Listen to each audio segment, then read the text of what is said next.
It is lit for the gods. Congratulations, thank you, whoever did the lighting. This is fantastic. You know, the sculpture itself, when it comes to clay,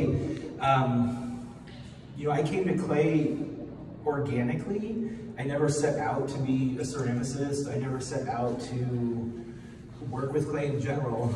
I approached clay, or found my way to it when I was in grad school. I've been doing photography for roughly about 30 years, I think, at that point, and we needed a break.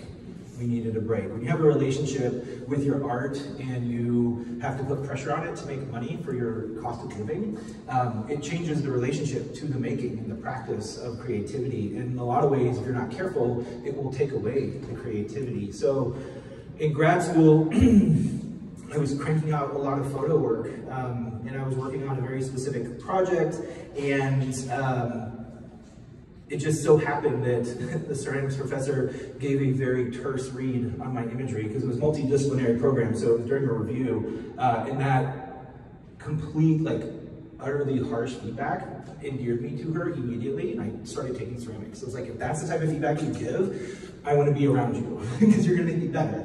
And I found my way through clay that way.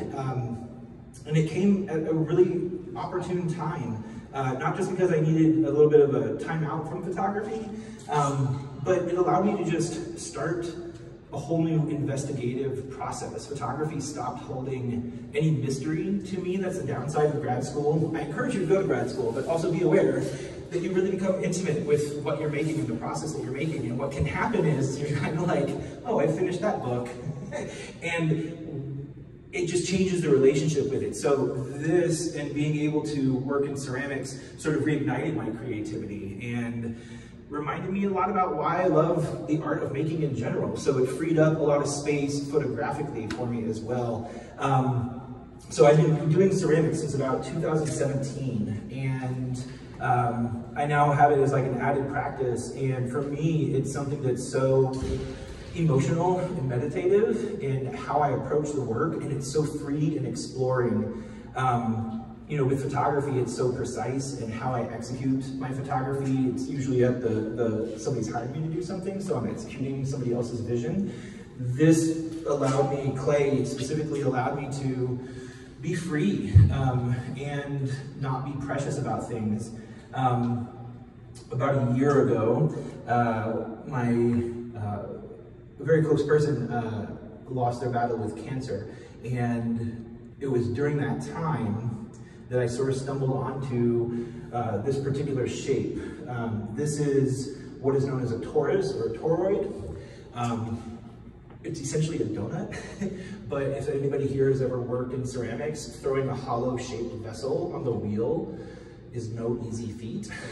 And I latched onto it really quickly and really easily. In fact, the first time that I tried to do it, I got it exactly right. And it became, with ceramics, for me, my shape. It became this new sculptural piece and this new sculptural sort of item that I want to pursue and work with. When you're making ceramics, you can do it in a myriad of different ways. It's hand building, it's sculpture, it's wheel, it's, you know, all sorts of material. There's people like 3D print with it, and they're all valid. They're all wonderful ways of making. And that's one of the things that's so great about ceramics is like the sandbox is huge. So somebody like me can come to it, mess around for a few years before I really commit to a particular shape. And when I landed on this shape, I was just so fascinated. Like, I made, from a mound of clay, a hollow, perfectly formed donut shape. That's pretty remarkable when you think about the texture of it, when you think about clay in of itself is moody. I'll tell you, clay is the most moody medium I've ever had to work with. Clay, on a rainy day like today, can be crappy to work with. On days when it's really, really humid out, or really, really dry out rather, it can be really, really difficult to work with. So clay in of itself has such a personality. And whenever I work with clay, for me, it's more about engaging with someone versus I'm controlling how this is going to come out.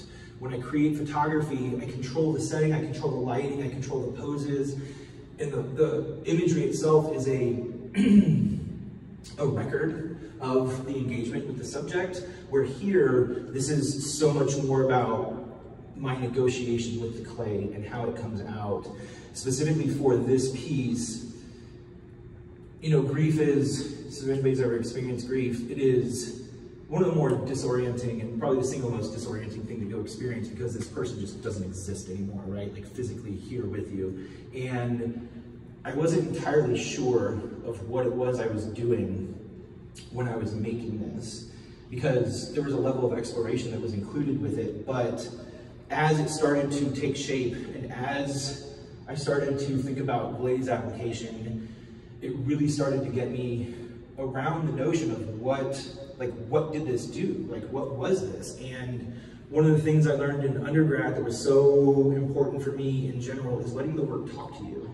So we make work and we generate so much work, and sometimes we just keep going. We never go back and listen to what the work has to say.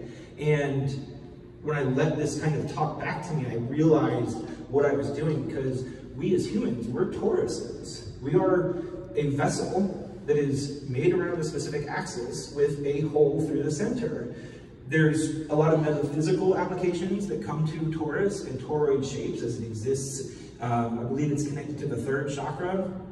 There's a lot of life in that particular shape and what it means. And for me, tearing this open and letting just raw glaze and raw grog and other items just be and act in a certain way were so befitting to how raw I felt and still feel to a large extent from having something like that happen in your life. So this became just this really great representation for me of life sort of like ending abruptly and the ugliness that comes from it, and thinking about the amount of time I spent in the hospital with this person and making sure that doctors were doing the right thing, and the group that we were all part of to make these sort of like torus shapes, each one sort of representing a specific type of person.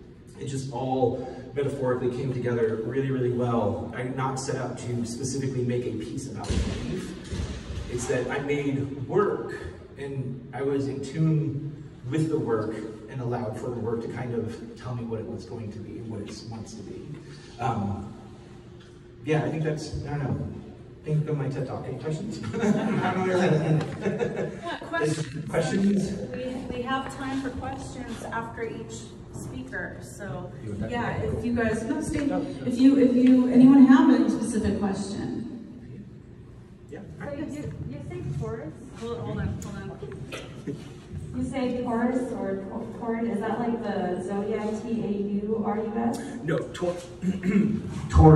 Taurus, T-O-R-U-S, or toroid, T-O-R-O-I-D. They're mathematical. It's essentially just the circumference, or not the circumference, that's pi. Today's Pi Day, happy Pi Day. Happy Pi Day. It's the circle around the center axis point that makes it all the way around back to itself without breaking and without intersecting the center. So we as humans, because we have two different orifices that our skin is essentially wrapped around, our endocrine system is the center of the donut, so to speak. So that particular sort of shape and the hollowness and what it has inside is, to me, like a container for life essence, right? For who we are and our emotions and our thoughts and what happens when that's truncated or cut, right? Like think about a fire hose that has water flowing through it, and then you cut it or you tear it apart. What happens? Things just spray all over the place, everywhere, and it's to me, that was just kind of how grief, just like everywhere I turned, it was always there, spilling all over everything, affecting life in every way possible. So too long didn't read. I hope that answers your question. No, very okay. Like my own observation, curatorially, it's like I saw this, I thought it had sort of this organic feel to it, almost like an undersea creature of some sort. That's why I placed it near Melissa's pieces, even though they might not conceptually like have anything to do with each other. There's something about the organic element of this. I also like what you say. It's not just about the exterior, the material, and it's also like that the center is like the air. The air is in there. That air is inside of us as well, like as a human form. Also, just one other comment, how apropos, if you watched Everything, Everywhere, All at Once, with the bagel, the everything bagel, it's kind of like, I see a connection to what you're talking about, and things, and it's just interesting that the same shape is used to kind of deal with some of the same issues. Yeah, so anyway, so see how doing some understanding your shapes, your form, where they come from, what they mean, can inform a lot of other things, so keep that in mind. Thank you. I'll introduce Jeffery Ray. Hello, thank you. I'm going to be really brief, and so I want to talk about different levels. What is this, and then what does it mean, and what are my influences, and things like that. So what this is one of the things that you do with this piece is also a sound art, web art piece. So you go to this Q code, and this comes up, and the music that I wrote for it comes up. You can't really hear it. You wrote the music? Yeah, right. So what is this? This is a digital photo with pen and ink, watercolor, and yeah, that's about it. So it's called Complex, and it's in 4. It's meant to be looked at while you're listening to the music, and it's in all my music that I compose is in 4/4, and mostly do synthesizer, and I write music for films and stuff like that. So that's what this is on the surface. What else is it? I would call it mixed media, but I would also call it sound art. Now, what I'm doing with the lines is a mixture of abstracting, vanishing lines. That also causes movement. So there's a rhythm to the music that you go and you look at it left to right until you get tired of it or the music's over. The abstracted lines is supposed to have movement, human movement. It's supposed to emphasize corners, windows, and colors. Now, what is this? This is a weird apartment building in Ocean Beach that is falling apart. Like nature is taking over, it's destroying it. It's just crumbling, but people are still living there. So it's a little metaphor of nature always wins.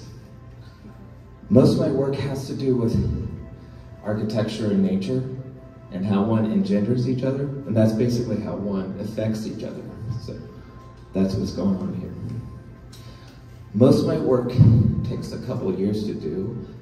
It's because I have often music, and I do an experimental documentary based on the people who are living in it.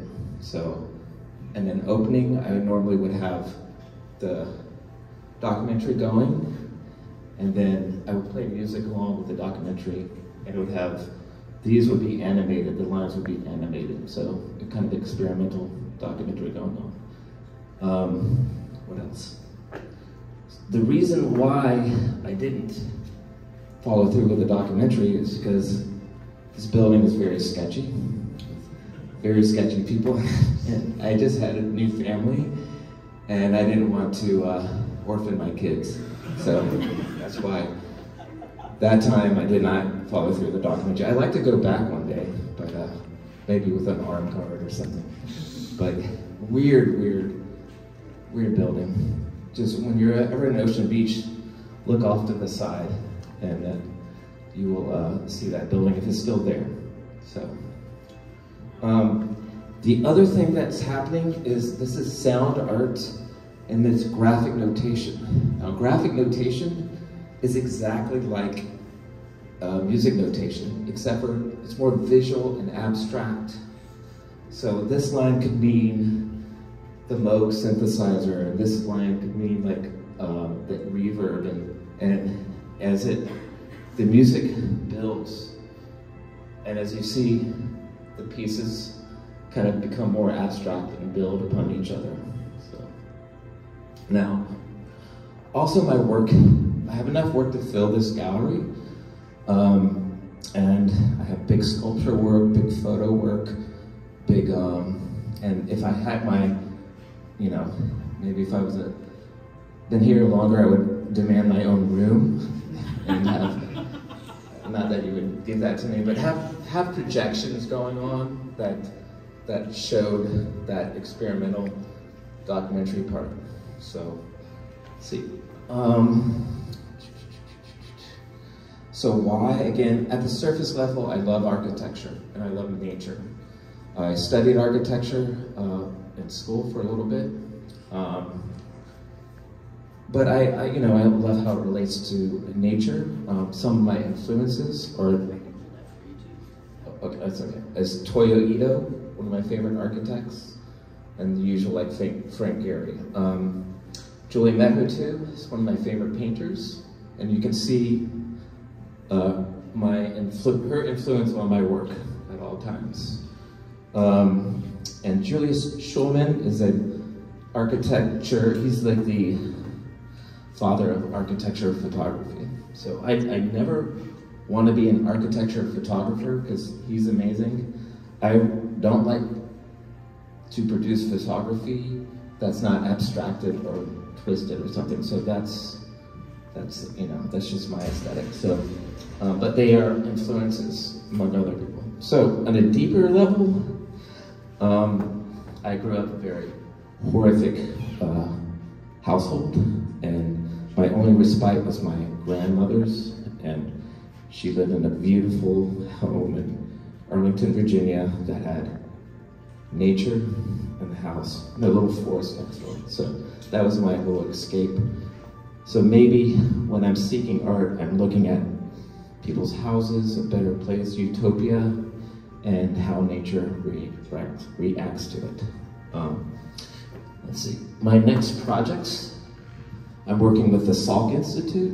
One of my favorite architects built their building called Louis Kahn. And I'm working with the scientists there, and one of my themes is memory in architecture and the philosophy of phenomenology, which is basically the philosophy of feeling. So even if your grandmother doesn't have an attic, think about your grandmother's attic right now, and think about what kind of emotions or memories that could put together. So the Salk Institute is a project. I'm interviewing the scientists. It's a safer place to do these interviews. It's a beautiful, beautiful building. I hope to bring out the beauty in my piece, and it will have the same treatment. I'll have this with the Salk Institute and Vanishing Lines, but I'll have maybe supposed to perform at the Salk Institute. They have the beautiful outdoor area next to the ocean. I'll have a little mini orchestra, and I'm writing the music now and things like that. So my other project I'm working on now is a documentary film called Hidden Scenes. It's about the demise of the Bay Area music scene, and artists kind of like getting evicted and ghost ship.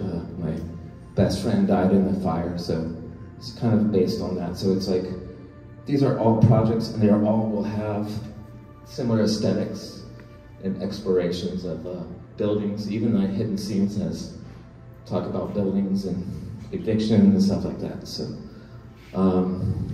and then other projects I've done. I did a project with cathedrals where I went inside at least 14 different cathedrals from New York to Stockholm to the Bay Area, and recorded them and videoed them, and did a performance at Grace Cathedral in San Francisco, and as well as a massive big show at San Diego State, and just exploring sound, architecture, nature, phenomenology, and how nature engenders architecture. And I think I have everything covered. I don't care what medium, as long as the medium tells the story. And this time it was web art and 2D.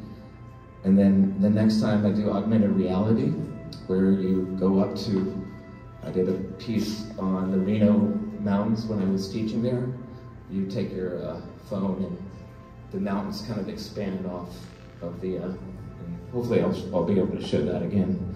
So, yeah, I think that's it. Any questions? Yeah. Questions? Did anybody have any? Thank you. That was really informative. And really impressed with how vast the type of work you do. So it's really interesting. I've been looking at the piece and listening to the music, and I'm so glad to get that personal touch, because I think that's why we do these types of events, because you can look at something on the wall and get your own interpretation. You can even read and interpret more, but talking to the artists, these opportunities are few and far between. So I'm just really glad that we're able to have that, add that nuance to the work. So thank you so much. All right, so first I need to say a couple thank yous. Okay, thank you to this wonderful woman for being such a great support to the department. We couldn't do it without her. Okay.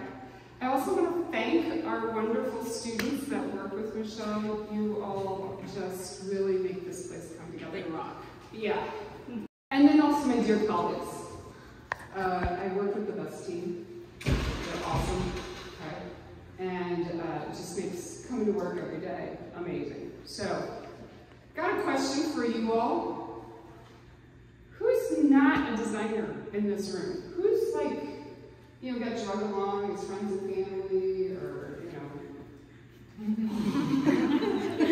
Perfect. Awesome. Awesome. We'll convert you. And I'm a sociology major. Sociology. Okay. Awesome. Awesome. Anybody like to write? Okay. Awesome. All right. So, you know, backing up math, I just want to say it's not only Pi Day, it also is Equal Women's Pay Day. It takes this long for a Caucasian woman in the U.S. to make the same amount as a man did a year ago. Okay? And it's worse for others. Okay? So that goes all the way to October for others. Okay, so just a thought to get us there. And then also I wanted to say, Matt's comment about doing what you love is so essential, because yeah, it can burn you out big time. So this is kind of my response to that. I teach type, if you don't know. I come from a family of typographers. So those of you that have put up with me have heard this speech before. And I want to say I got C in type. Let's own it right here. I thought the woman was crazy because I had spent my lifetime at my grandfather's feet. They immigrated here to do signage. They were the crazy people that climbed on top of the roofs and put in gold leafing, mosaics, you name it. They did it to get all of the restoration projects for new Capitol buildings around the nation done. So as a child with this hair, standing next to my grandpa, he would paint and put in gold leafing and then make all 17 of us stand there and do the same thing. So it didn't matter if you wanted to go into the sciences or the arts, you had to have good lettering. Every science project had to be both an arts and crafts project with great penmanship and well documented from the sciences. So I got the same thing you all probably got. Why the heck do you want to go in the arts when you can make so much more money in the sciences? So my family is directly split generationally. So, speed forward. I'm in college. I've bucked the trend. I've went in sideways. I'm getting a degree in science with marketing and technology being the emphasis, and a little printing on the side. Okay? And my teacher says, we're going to have to do this typography thing. It's an elective for you because you're really a science person. And I'm thinking, oh, this is going to be cake. Awesome, awesome. And she starts talking about traditional layout in a different way. She starts talking about typography as image in a different way. And I'm thinking, what the heck is she talking about? You just need to be able to put a sign outside the door with the boot that says boot person, you know, that kind of thing. and I'm trying to figure out how I make that applicable to me. I go into a photography class, math, and I have to mount a photograph traditionally. And I am using my grandpa's math, because he's more science-oriented, and I am measuring the board. It's got to be traditionally set up. It's got to be framed right, all this stuff. And photography professor walks over and goes, what the heck are you doing? This is insane. Why are you mathematically figuring this out? You just need to draw a line from here to here, a line from here to here, and this is your don't go spot, and this is your, what the heck? Why did it have to be so hard? Why couldn't that be communicated another way? Speed forward, after I suffered through getting a C and resubmitting a project again and again and again and again to have Dr. Lynch say to me, Sarah, you're working really hard. You're spinning the wheels in the same direction. You're not moving forward. Let it go, move on. It's going to be as good as it gets. You've learned what you need from it. Keep going. So this is a result of me in school teaching all of you, so thank you, about how do you write across the disciplines. It's a mandated thing for all universities that you're writing in every class. And then how do you connect that to typography when I've got to teach you how to do traditional page structure? So, if you recall, Bernice, a few of you I can point to, folding sheets of paper to make a traditional spread, to have the golden mean and Fibonacci sequence on it automatically, that's what this is. I did this while you were all doing your side. So, if you look, you'll be able to see the squares. You'll be able to see the additional mounting space here, the additional mounting space there, as well as the textured surface replicating that. So I purposely broke the grid. It's a spread broken in half, okay, with hang lines. And then the poetry portion of it is constrained poetry. So I go through random books, cut up individual words, remix them to create new sentences and page structures from it, okay? Because how do you explain to people you can write anything about anything? So, in this process, I then went back and said, hey, I've inherited every bit of gold leafing and graining from my grandfather. I'm sitting next to Gina. There's a couple of people that actually watched me have this conversation. What the heck do I do with all the gold leafing? And she said, well, bring it over to my house. I can put it over my stuff. I was like, oh, you're right. I should be using it. I should be using it. So I went in and hand lettered, just like Grandpa taught me, all the gold leafing. I only put one A in there, because this was my first attempt with gold leafing since little, and I plan to go through the whole alphabet, and then back again until I get it nailed to the level I had when I was 5. Of course, it'll probably only be a C. So, how did I do on time? You've got plenty stuff. I still got plenty. Plenty for questions. Yeah, I'm curious, what questions? Can you see it? For those of you who've dealt with the traditional page layout. A little bit of craft aspect. It is make ready, which you get from leftover press materials. It's typesetter's books. It's, yeah, this is all the ink up ready. And then that and that is leftover make ready. You've got typesetting materials in here. Collage together. Well, I was in class with them, trying to teach you. Yes, those are stamps upside down and backwards, yeah. So, questions? Did I lose you? Did I lose you? I tell you, after years of trying to figure out how to do it, I have to credit you all and your questions in making it easier for me to teach, and making it easier for me to figure out how to get grid lines and structure elements composed quickly. The meaning, the concept behind it, not only with the concrete poetry, I'm always looking for something random that is going to hit a soft note for me. So throughout this process, during the pandemic and teaching you guys online and whatnot, I was hiking around my block, up hills, and that's a theme for me throughout my life. And so when I'm doing that, when I'm walking long distances, I notice change. It quiets everything down and closes it down. You can only focus on one step at a time after 15 miles. Right? You're just trying to get to the end and eat some good food in bed. So a lot of the meaning is like overhaul and change and those kind of relationships. So that's why everything's overhauled, old material. Thank you. I have another question, actually. Not a trick question. When you and I spoke about the layout, the placement and layout of this piece, you had something very specific in mind. And that's what we ended up with. You want to talk a little bit about that? Because it's more than just putting two pieces, like what would be traditionally side by side, like a diptych. But it's still a diptych, right, but offset. So you want to talk a little bit about that choice? Right.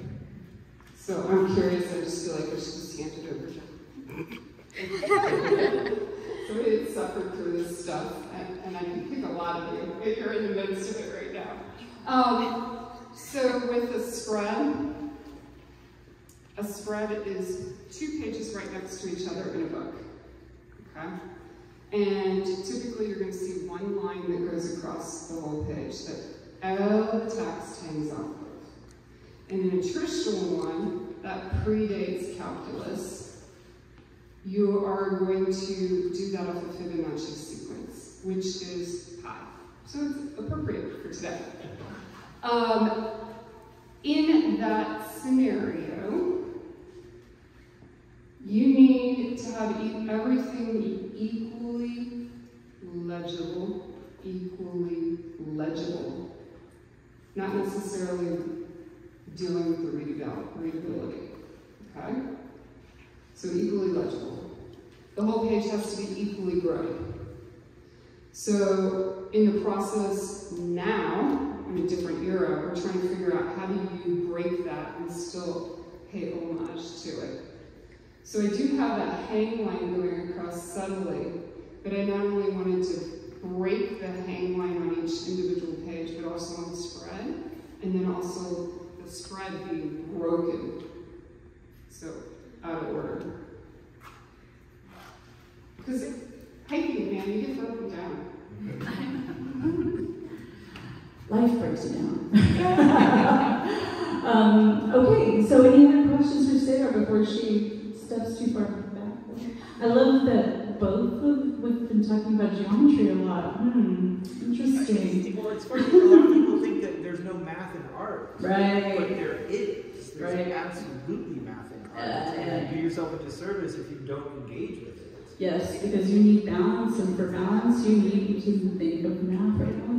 And my grandpa would say there was no difference between the two, right? The time period, right? So if you think about like Surratt's best friend being somebody that's looking at how the eye functions, it gives you a lot of information about how pointillism works. Yeah.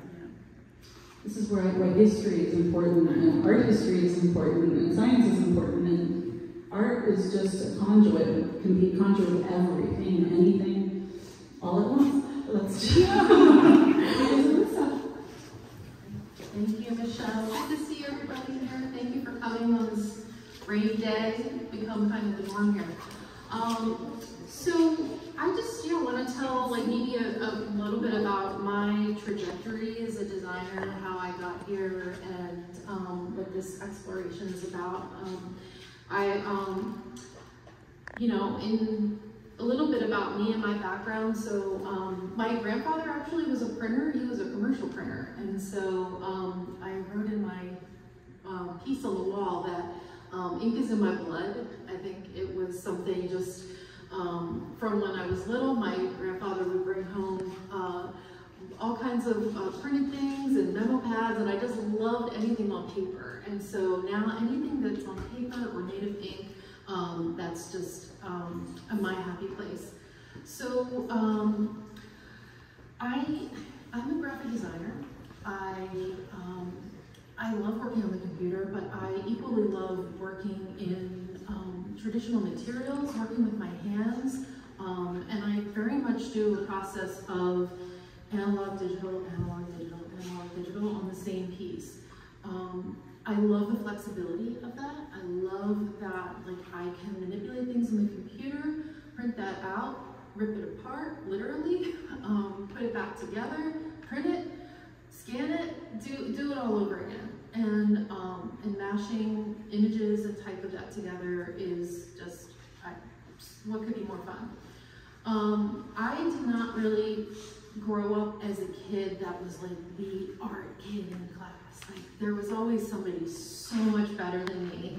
And I later, kind of as a high schooler, discovered what graphic design was. And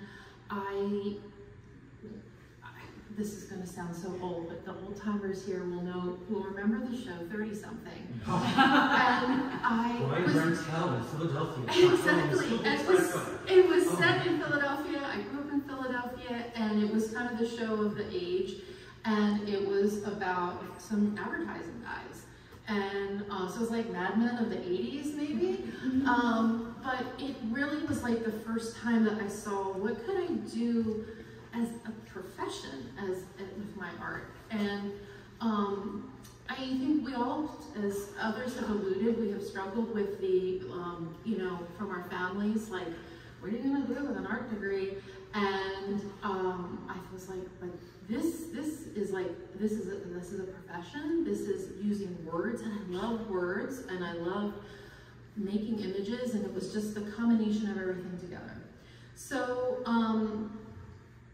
okay, I worked in the industry for a while, went back and went to grad school. So later on, actually was when I came to LA that I discovered letterpress.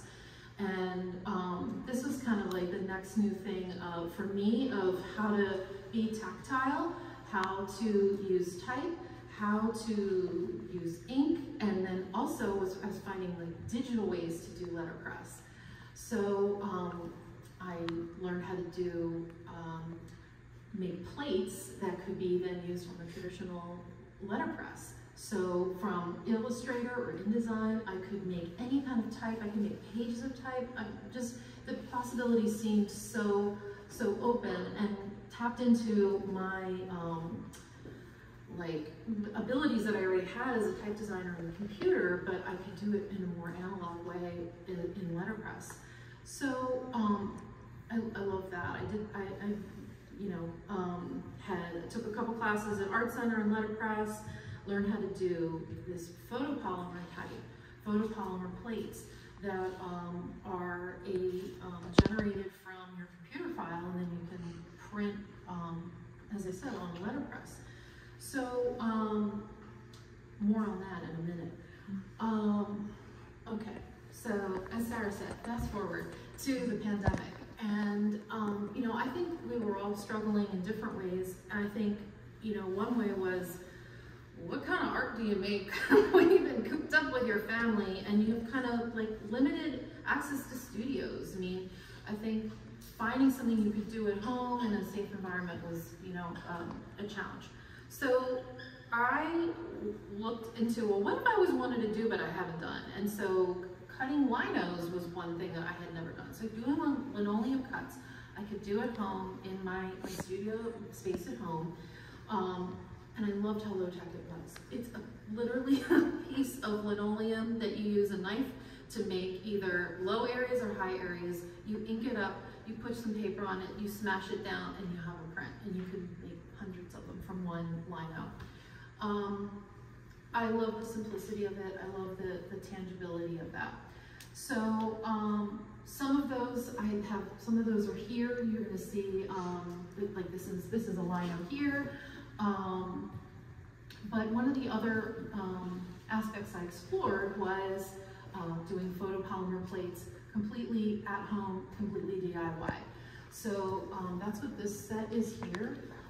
So I made this grid in Illustrator, and then made negatives that I printed at home on my Canon inkjet printer, and then I burned the plates using a UV light, and it burns into this resin a raised surface.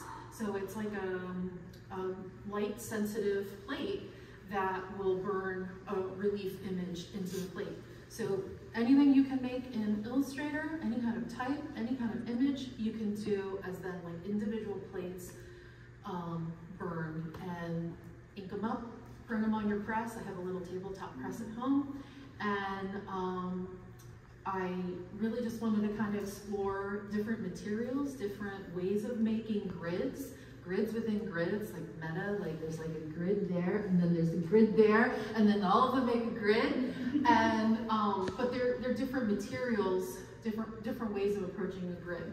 So I have the lino, I have the photopolymer plate, and then the other area I explored was something called a holograph, which I hadn't explored before, but pandemic times, try something new. So a holograph means glue drawing, and it's again, very I'm gonna call it super hands-on, low tech. You take a piece of mat board or chipboard, and you gesso it, you glue objects to it, and by gluing objects to it, you're making a raised surface. So it's just a different way of making a relief plate. So I was using all kinds of found objects, things that I love using, things that would normally be thrown away, and use them for something. So these were all leftover strings from when threads from when I do bookbinding. And so I'll often have just a little 10-inch piece, and I'm I hate to throw this linen thread away. So I had a little storage knot of them that I kept, and I'm I'm gonna use that. So I glued all my leftover bookbinding threads, and you gesso over it, ink it, and then you make a print from that. Other things I have sequins and strips of paper and latch hook grid canvas. Do you ever remember doing latch hook and you do those little threads? That's what this is. So it's anything that I could have roughly made a grid, and I could reuse it and use it in some way. That's what I did. These are discarded circles from something. That's the other, those are the circles I cut out, and those are the circles that were left behind. And so yeah, I just, this is, I would say, definitely is something that is exploratory. I would say no big concept or anything real heavy behind it, other than me exploring different materials and not wasting anything, and except that there were a ton that I did that you don't see here. But using old materials, giving them life, and finding a purpose for them. So,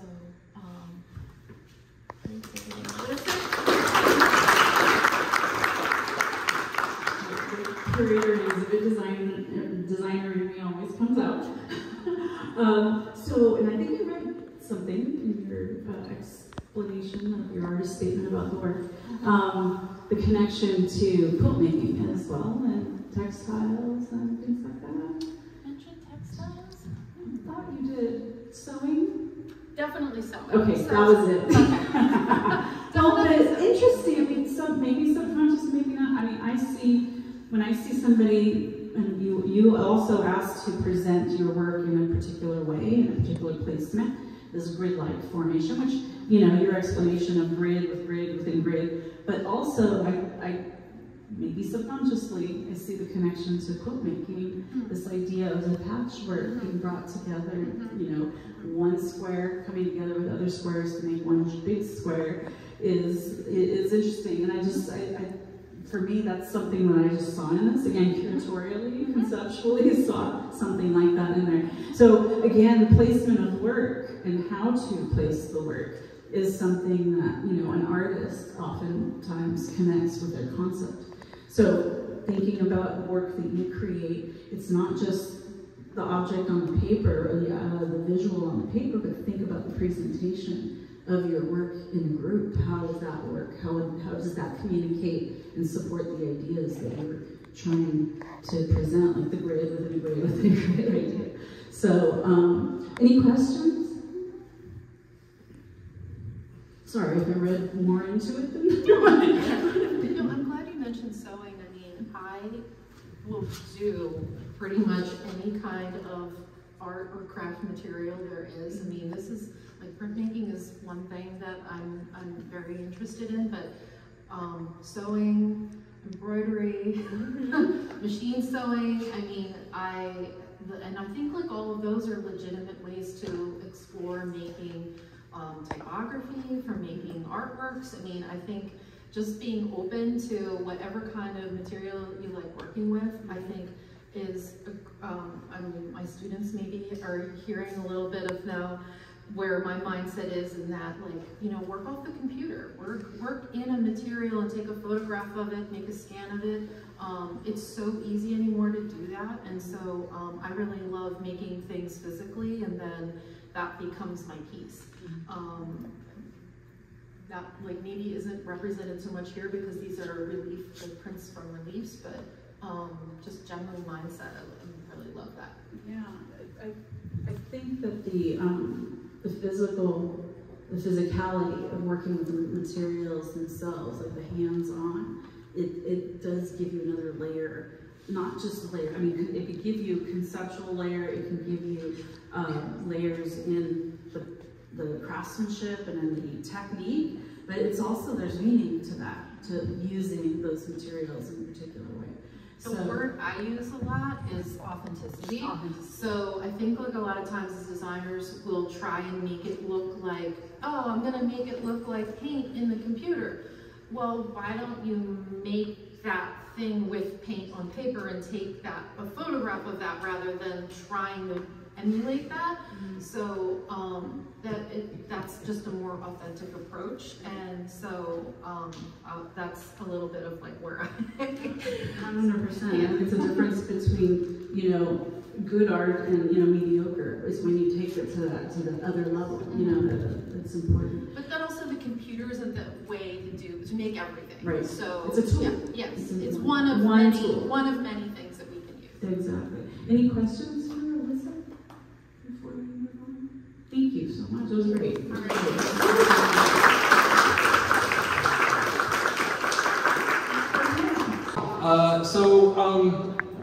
I'm not an artist, and I very proudly say that. I am a designer. I am a visual communication designer.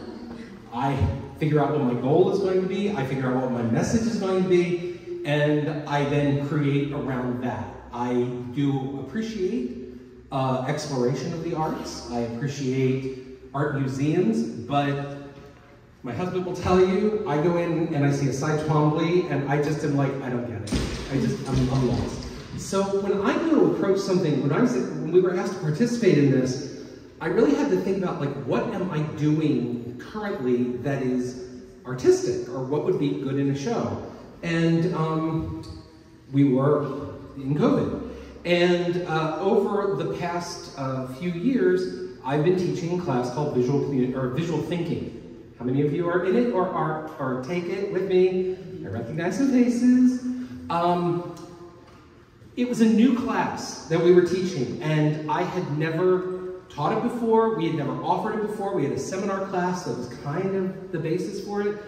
But it was this new sophomore class where we were going to explain everything you needed to know about visual communication design, and I needed to put together a syllabus. And I put together a syllabus, and I taught the class the first semester, and at the end of the first semester, somebody was like, I was actually giving finals then, somebody said, do you have a study guide? And I'm like, well, what do you mean? And they're like, can you like give us like a rundown of everything we did? And if anybody ever comes, and you're more than welcome to come into my office you can see the original study guide hanging on my wall, and it is a mess. It is just a conglomeration of a bunch of stuff. And one of the things I realized was, oh my God, why am I not designing this? So, this is actually our syllabus for the visual thinking class. And the way that I was approaching it was, I feel that I don't follow grids, I don't follow standards, I just kind of jump in and start designing. And I figure out what my narrative is. And anytime there's a narrative, you kind of need a character. You need somebody to tell the story. Blank, who's this little guy up here, he's actually, if anybody went to my show, the Photopia show, Blank is the mascot. Blank is a blank piece of paper. He is based on Walt Disney saying, it all started with a mouse. Well, yes, that's true, but it actually started with a piece of paper, a blank piece of paper.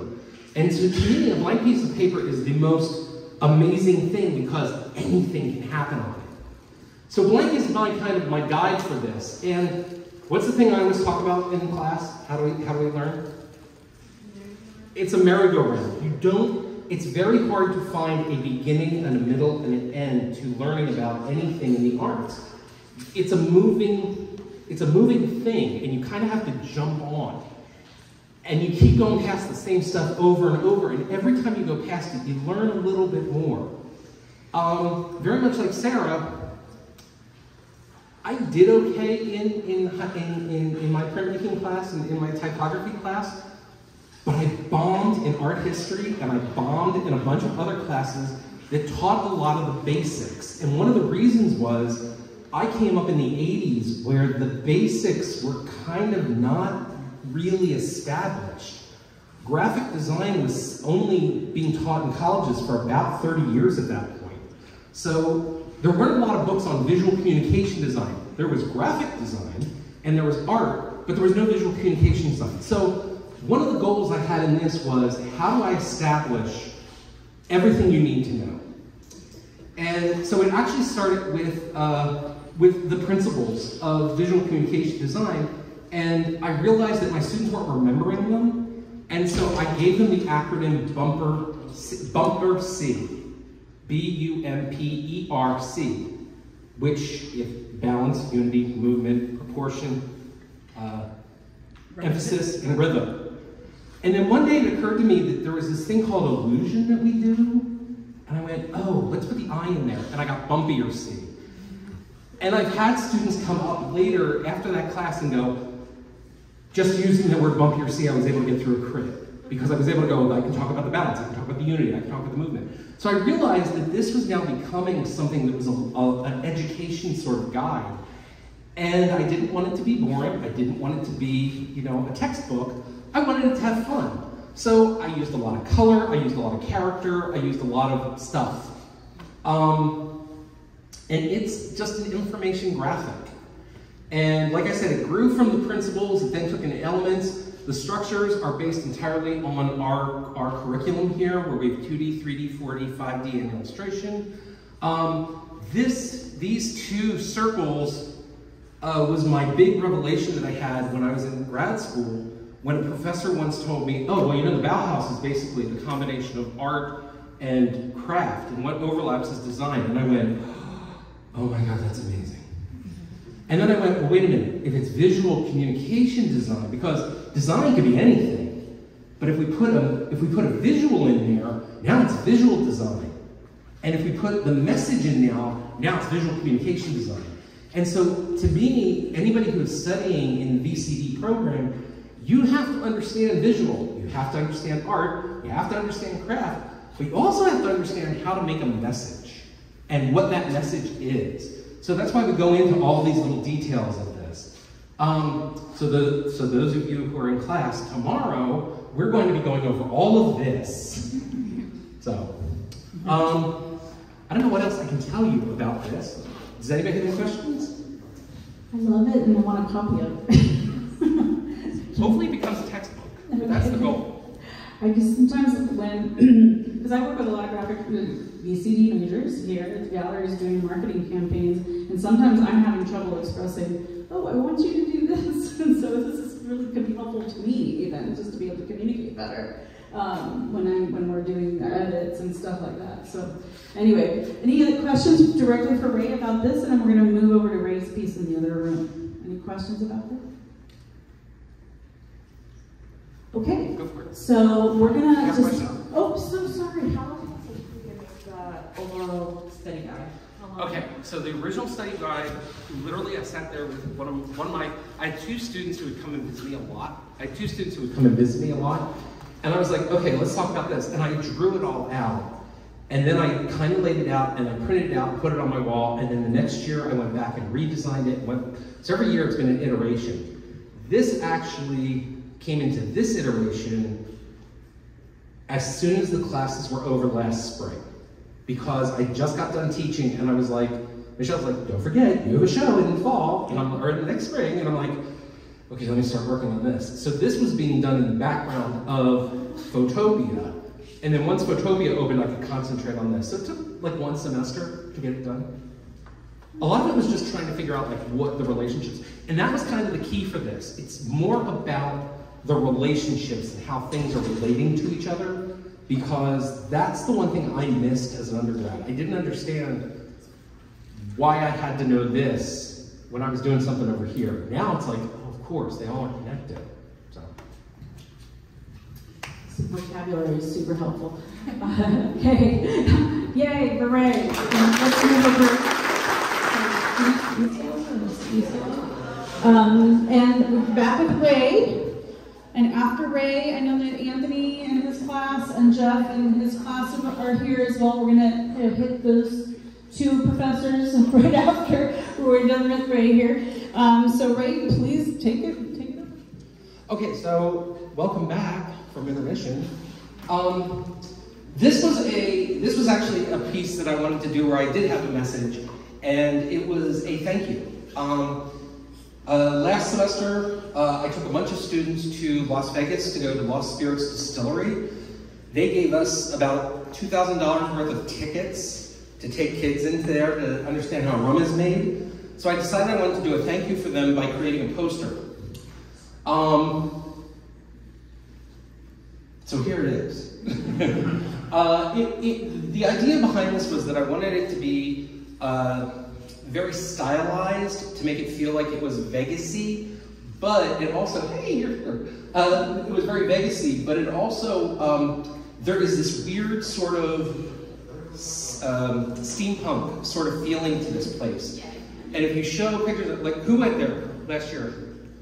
Was it good? Yeah, it was fun. Loved it, right? It was a lot of fun. Am I getting a lot of feedback? I wanted to give the owners a poster. And so I started designing this. I did a lot of research on what the place looked like, a lot of graphics that were associated with Las Vegas. I knew that I wanted to have some sort of a showgirl originally, but she turned into sort of this cocktail lady. Very 50s, very retro, but I wanted it also to be very kind of futuristic. Entirely done in Procreate and in Illustrator. It was my first time that I was actually going back and forth. Well, it wasn't the first time, but it was one of the first times I really thought about what I was doing and was creating it in Procreate, took it into Illustrator, put the vectors to it, brought it back in, was doing shading, going back in and doing lettering. So I was kind of bouncing back and forth between the two. I'm still learning Procreate. I still have problems with it. It's just not falling into place the way I want it to, but I'm learning it. So that's the poster. There's not a big story behind it. It's just what it is. It was a thank you to one of our vendors.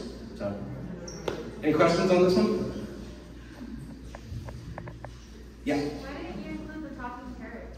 Why didn't I include what? The talking parrots? The talking parrot? I didn't know that they were there. I had been to Lost Spirits Distillery twice when they were in LA, and they had those great parakeets in there, and I thought they were fabulous. But when they went to Vegas, I didn't know if they were going to be there. And in the photos, they didn't show up. They only had the Chinese lanterns. So I played off of the Chinese lanterns and their whole under the sea thing. Any other questions? Okay, there you go. Thank you. I guess we'll start here. If you don't know me, I'm Anthony, and I'm in the art department. I don't really know where to start. I have a bunch of stuff in the show. Most of it's kind of pandemic related by accident. The first one here is a project I did with the LA Forum for Architecture and Urban Design. It's a nonprofit organization in Los Angeles that focuses on architecture and urban design, hence the name. But they have a pretty strong leftist and kind of radical lean towards everything.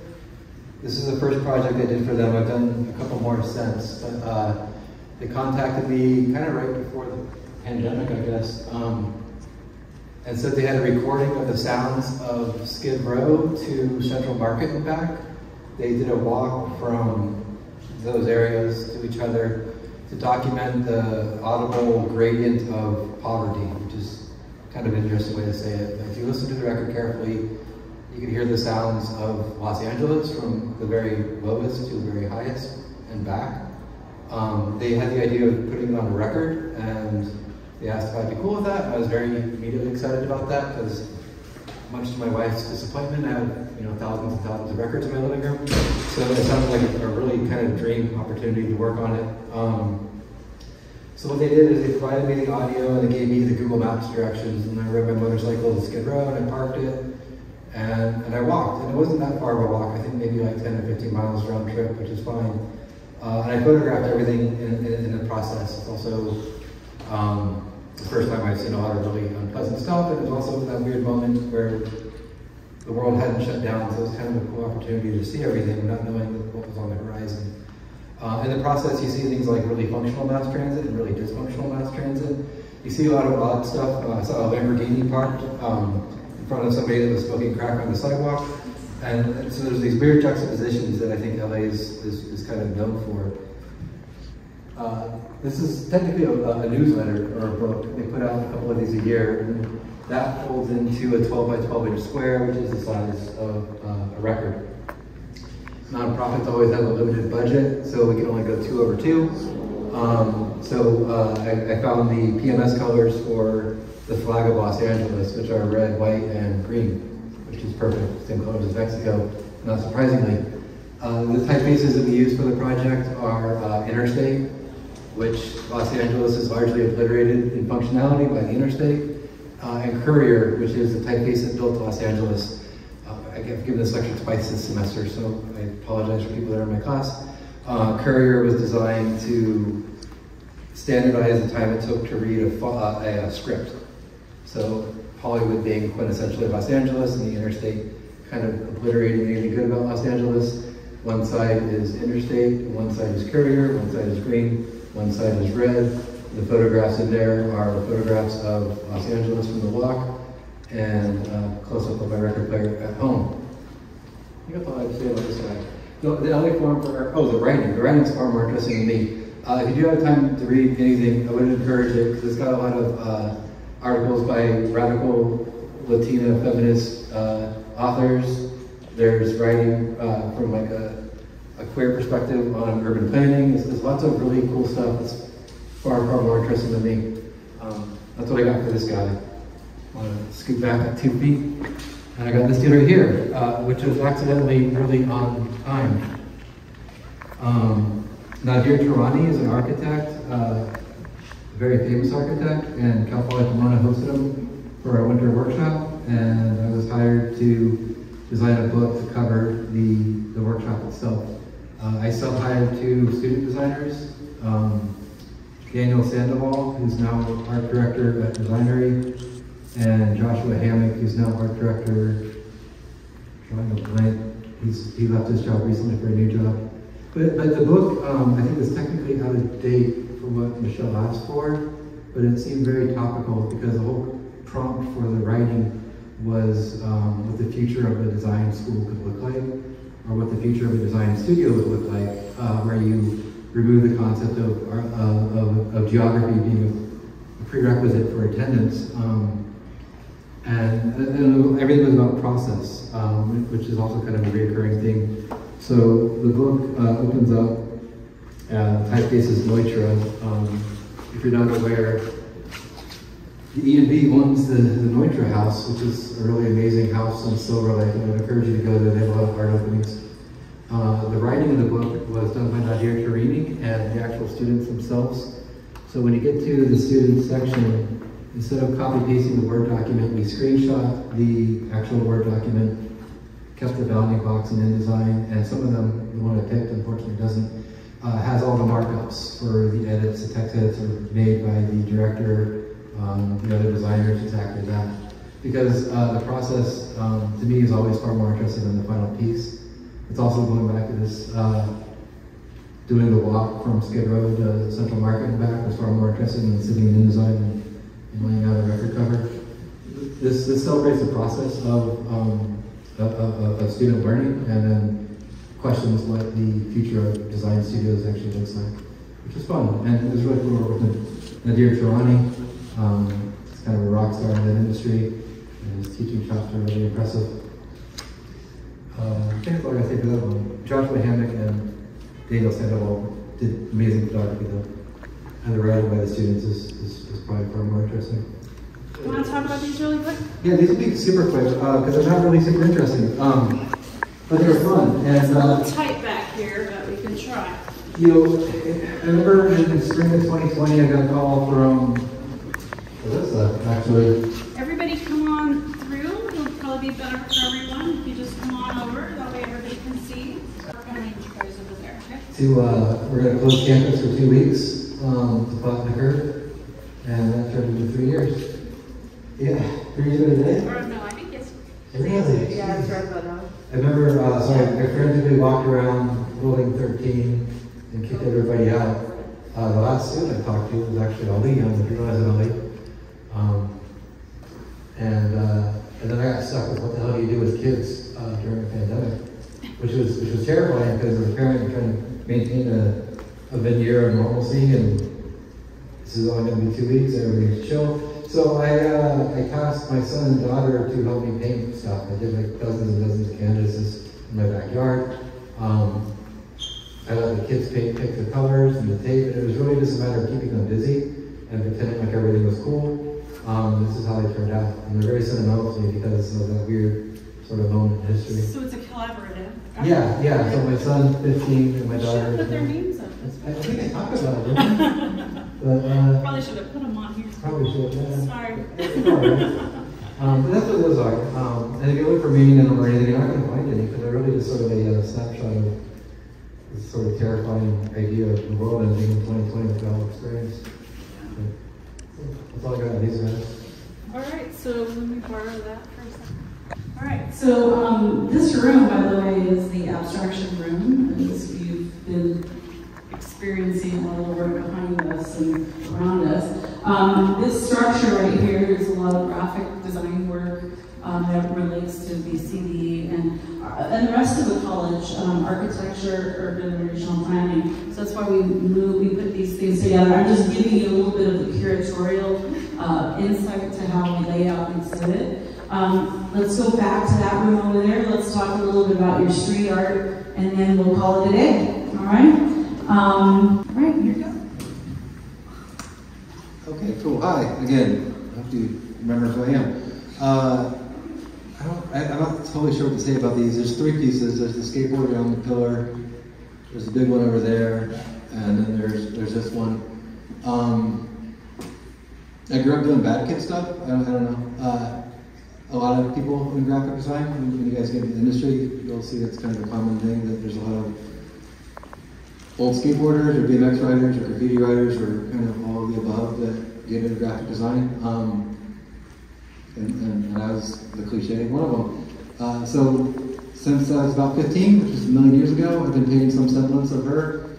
And there's a fat guy with a tie that I paint a lot too, but he hasn't made an appearance in the gallery yet. But I was thinking the next one I should probably do a fat guy in a tie. Literally, there's not really any meaning behind it at all.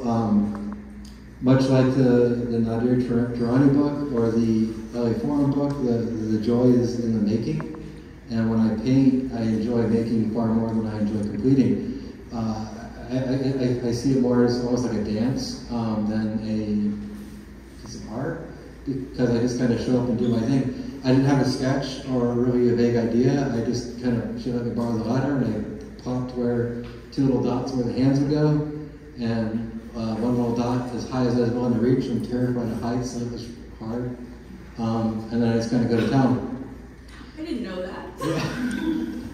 Which part? You're scared of heights? Terrified of heights. Yeah. I get nauseous on my motorcycle when I have to go over bridges. Yeah, It's awful.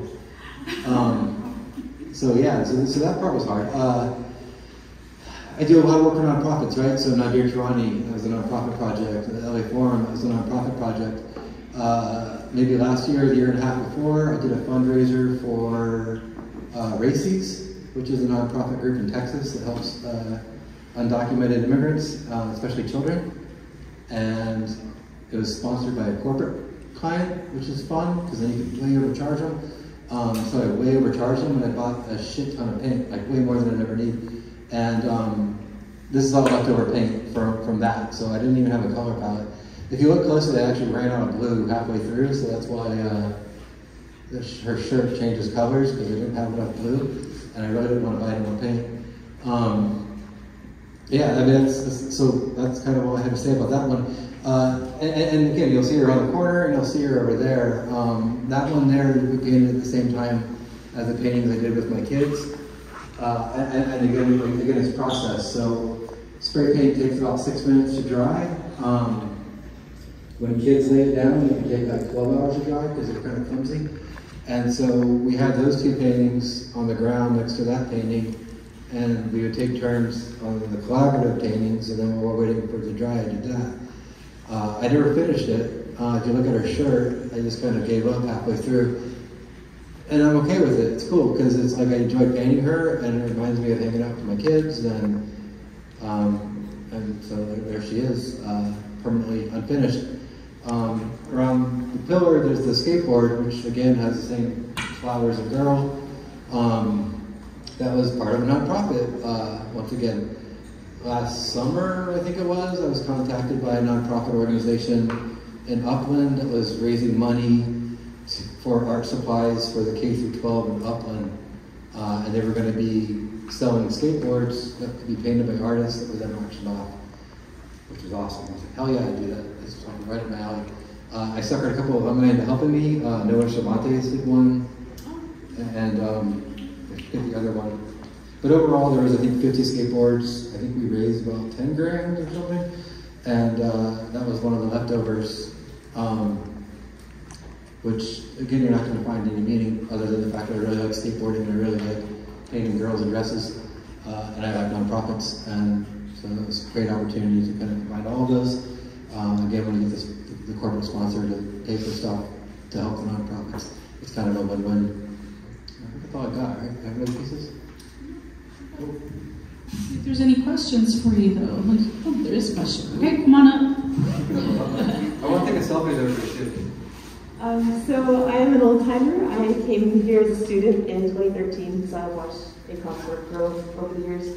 I was just curious, because you have some of these like the wall paintings. How does it feel to paint something that you know is going to be like painted over? I forgot to talk about that. Thank you. Okay, so, and this isn't a slight on you, Michelle. I hate the term street art. I'm sorry. And 15-year-old me would hate me. I absolutely hate graffiti in galleries. It doesn't belong here. And graffiti should be illegal. Like, these are things I'm like, I feel deep in my soul. But I'm old and I'm irrelevant, so this is what I do now. But when I was in college, we had a guest speaker, and he kind of changed my life, because that college is sort of that tipping point. You guys are all going from like childhood to adulthood. And we had a guest speaker, Martin Vineski, who had recently written an article called "It's Beautiful and Then It's Gone." It became a book later. I don't think this is beautiful, but the expression is valid.